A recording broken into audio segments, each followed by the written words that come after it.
presentation. Who have accepted our invitation and are here, and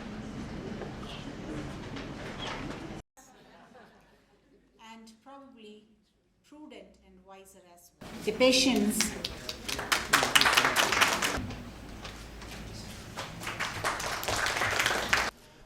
They are bringing more than 125 companies, which will be coming from 23 countries.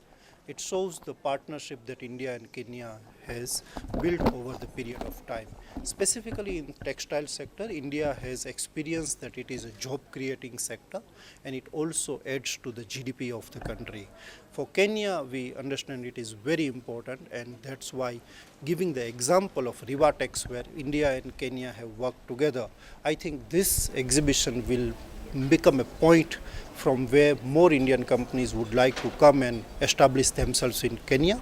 We understand there are many EPZs and other possible policy initiatives which will attract more investment.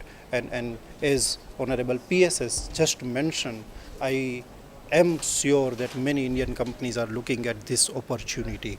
So in my view, this sector, particularly textile, I think is one opportunity area for India and Kenya both. As High Commission, we are encouraging more and more Indian companies to look at Kenya, explore the possibilities of having their presence here, not only for the Kenya, but the whole of EAC and the larger part of Africa, because Kenya is the natural place for them to look at.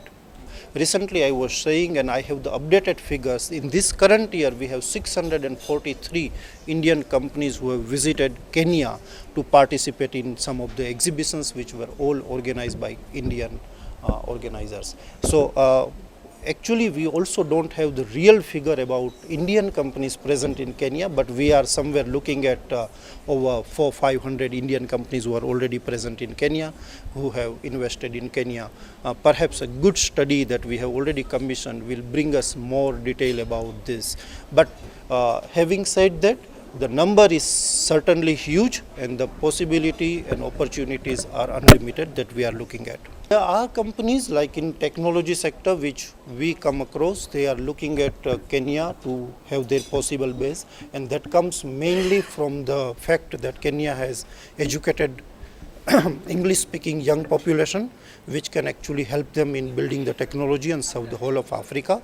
And maybe from here, because technology does not need the boundary or geographical limitation, so maybe to other market as well. Similarly, for the textile, Kenya having the benefit of AGOA and then EU market now. I give one example of Best Lifestyle Corporal Limited, which is recently established in one of the EPZ in Kenya.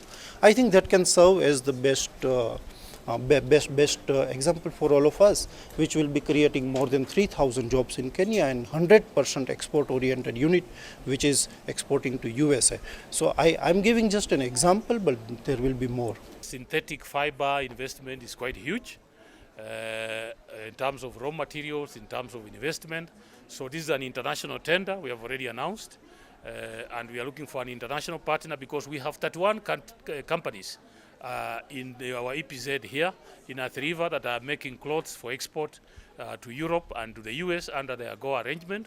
But these people are buying raw materials. So they bring fabric from India, from Sri Lanka, from China. They make clothes and then they sell.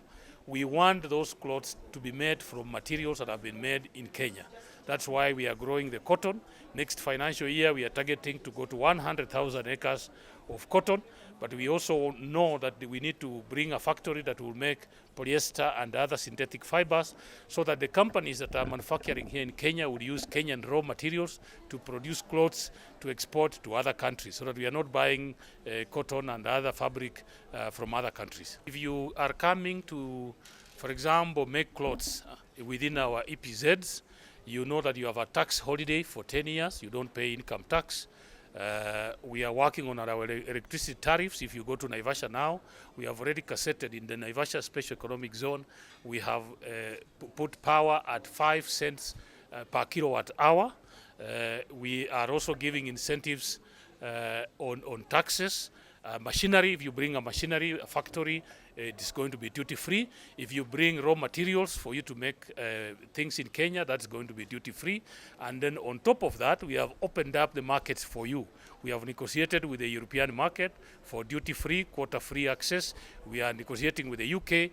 We are negotiating with America. We have already opened up the East African market. So if you make your goods here in Kenya, you can sell within the EAC. We are already negotiating with the African market, so you can sell potentially to all the countries within Africa. So we've done a lot of incentives and want to encourage those people that have been thinking about investing in Kenya to come and invest in manufacturing. For over the last 15 years, it's coming to an end in 2025. Already we are not waiting for it to come to an end. As I say now, our PS for Trade, Alfred Kombudo, is out in the US negotiating about a new AGOA arrangement. So we are looking for an extension of 10 years so that Kenyan farms and factories that make clothes can access the US market duty-free and quota-free. And we are already very advanced in that direction.